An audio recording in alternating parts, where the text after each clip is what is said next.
So, I have a confession to make. I only recently learned how to drive, and it was really hard. Now, this wasn't an older brain thing. Do you remember what it was like when you first learned how to drive? When every decision you made was so conscious and deliberate?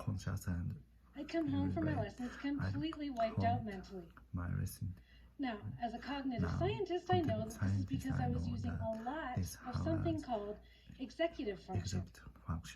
Executive function is our amazing ability to consciously control our thoughts, emotions, and actions in order to achieve goals, like learning how to drive.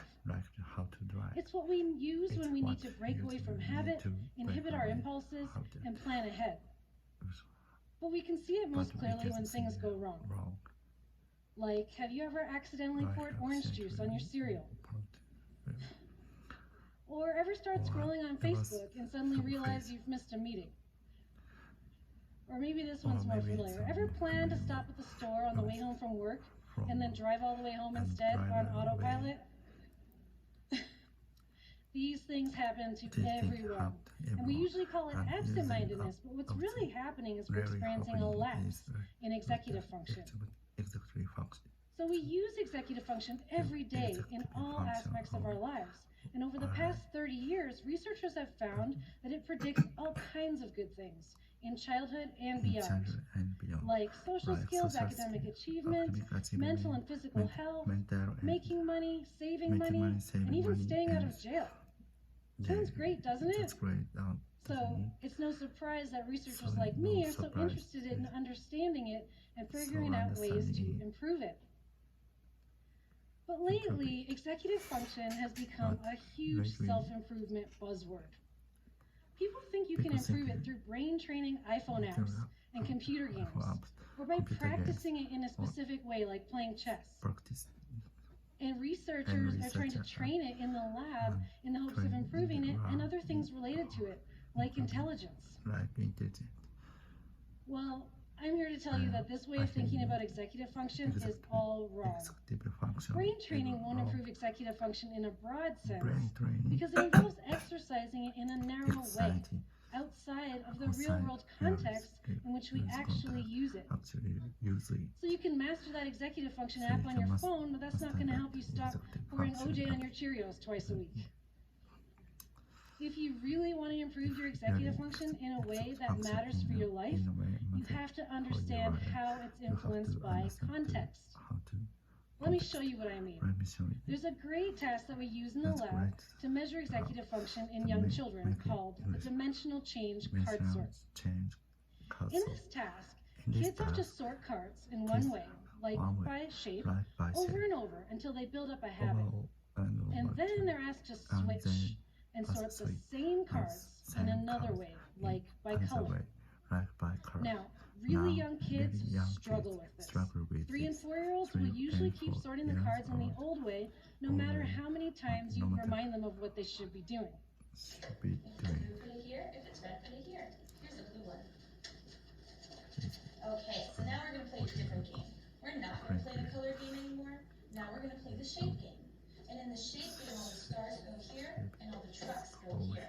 Okay? Stars go here, trucks go here. Where did the stars go? And where did the trucks go? Excellent. Okay. Stars go here, trucks go here. Here's the truck. Stars go here, trucks go here. Here's the star. So it's really compelling, and it's really obvious when she fails to use her executive function. But here's the thing, we could train her on this task and others like it, and eventually she'd improve. But does that mean that she would have improved her executive function outside of the lab? No, because in the real world, she'll need to use executive function to do a lot more than switching between shape and color. She'll need to switch from adding to multiplying, or from playing to tidying up, or from thinking about her own feelings to thinking about her friend. And success in real-world situations depends on things like how motivated you are and what your peers are doing. And it also depends on the strategies that you execute when you're using executive function in a particular situation. So what I'm saying is that context really matters. Now let me give you an example from my research. I recently brought in a bunch of kids to do the classic marshmallow test, which is a measure of delay of gratification that also likely requires a lot of executive function. So you may have heard about this test, but basically kids are given a choice. They can have one marshmallow right away, or if they can wait for me to go to the other room and get more marshmallows, they can have two instead. Now, most kids really want that second marshmallow, but the key question is, how long can they wait? Now, I added a twist to look at the effects of context. I told each kid that they were in a group, like the green group, and I even gave them a green t-shirt to wear. And I said, your group waited for two marshmallows, and this other group, the orange group, did not. Or I said the opposite. Your group didn't wait for two marshmallows, and this other group did. And then I left the kid alone in the room, and I watched on a webcam to see how long they waited.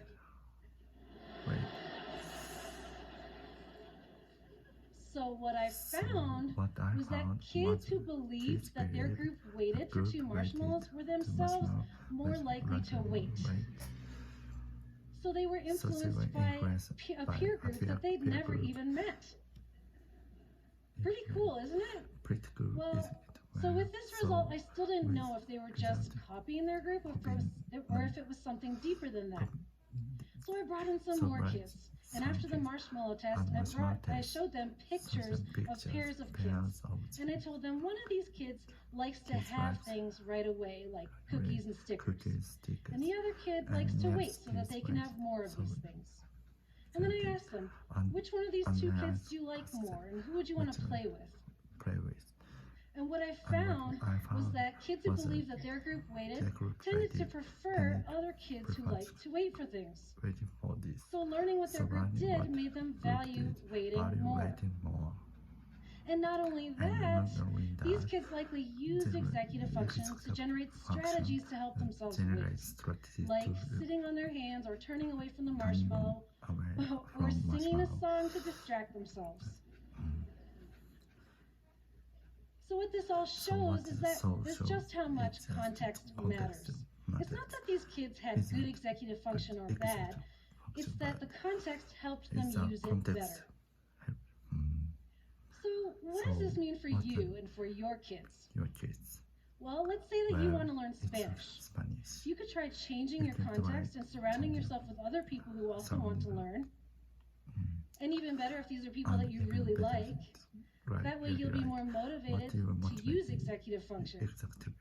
Or let's say that you want to help your child do better on her math homework. You could teach her strategies to use executive function in that particular context, like putting her phone away before she starts studying, or planning to reward herself after studying for an hour. Now, I don't want to make it sound like context is everything. Executive function is really complex, and it's shaped by numerous factors. But what I want you to remember is if you want to improve your executive function in some aspect of your life, don't look for quick fixes. Think about the context and how you can make your goals matter more to you, and how you can use strategies to help yourself in that particular situation. I think the ancient Greeks said it best when they said, know thyself. And a key part of this is knowing how context shapes your behavior and how you can use that knowledge to change for the better. Thank you. Thank you.